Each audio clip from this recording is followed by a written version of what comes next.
Aksyon sa PBA. Ipinagdiwang sa makasaysayang Rizal Memorial Coliseum nitong Martes ang 50th anniversary ng Philippine Basketball Association o PBA na dinagsa ng mga basketball fans na nakiselebrate at nakanood ng live sa halagang 50 pesos lamang. Balikan natin ang mga naging kaganapan sa Golden Anniversary ng Asia's first pay-for-play basketball league dito sa ulat ni teammate Daryl Oclares.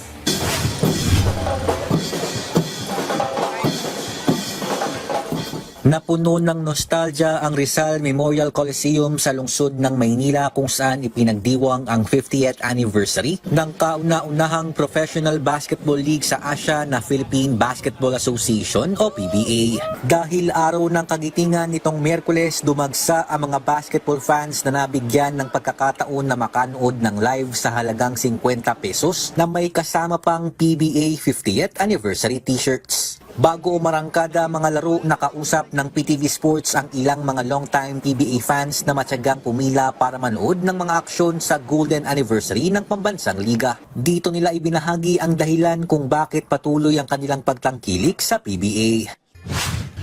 PBA pinapanood ko kasi simula pa lang nag-PBA na katutok ng pamilya namin.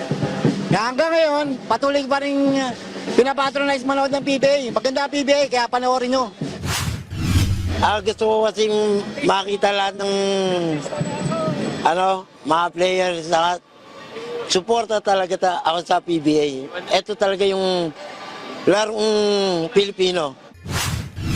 Ay, masarap manood ng basketball kasi lalo na sa live, nakakasigaw ka eh. Kumbaga, yung sarili mo na-express mo talagang nakakabuelo ka, na-enjoy mo talaga yung mga live games. Kaya talagang it's good, meron pa at least maganda ngayon, anniversary, no?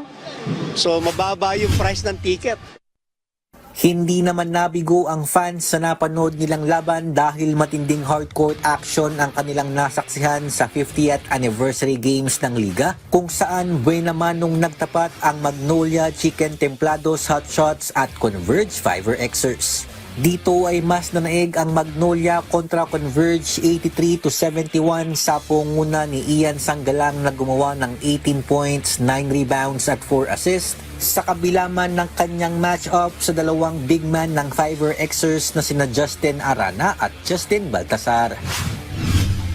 Siguro para sa akin, the way they play, nirespeto ko lang sila eh. Kasi yung dalawang yun, hindi na bata yun eh. Hindi na bata maglaro yung dalawang yun. So, ang ginawa ko from the start, kailangan ko lang respetuhin silang dalawa. Kasi kung hindi mo respeto yung dalawang yun, kakainin ka ng buong-buo yun. Kasi nakikita nyo naman kung paano maglaro sa mga past few games nila. Kasi ang ganda na nilalaro si Justin, pares pala mag Justin yun. So, ayun, from the start, nirespeto ko lang. Binigay ko lang yung dapat kong gawin. Yung trabaho ko, ginawa ko lang para mabawasan din yung kumpiyansa na dala-dala nila.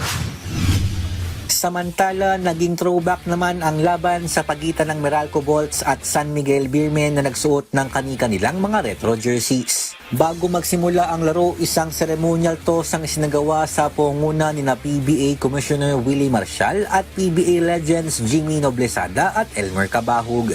Bukod naman sa retro jerseys, classic font din ang ginamit ng PBA para sa pagpapakita ng starting lineup at scoreboard sa naging broadcast ng laro.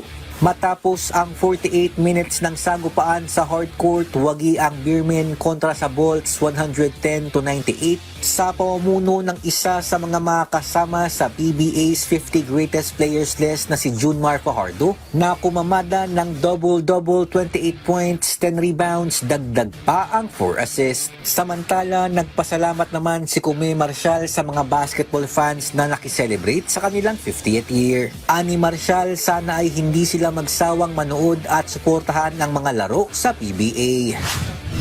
Natutuwa ko, ang daming tao. Ang dami pa nakapila sa labas. Hindi ko akalain na ganito yung tatanggapin yung ating anniversary. So nagpapasalamat talaga ako sa mga fans na patuloy pa rin nilang mahal ang PBA. Maraming salamat po. Paulit-ulit ko sinasabi, suporta sa PBA. Manood po kayo ng live at napakasaya po. Maraming salamat po.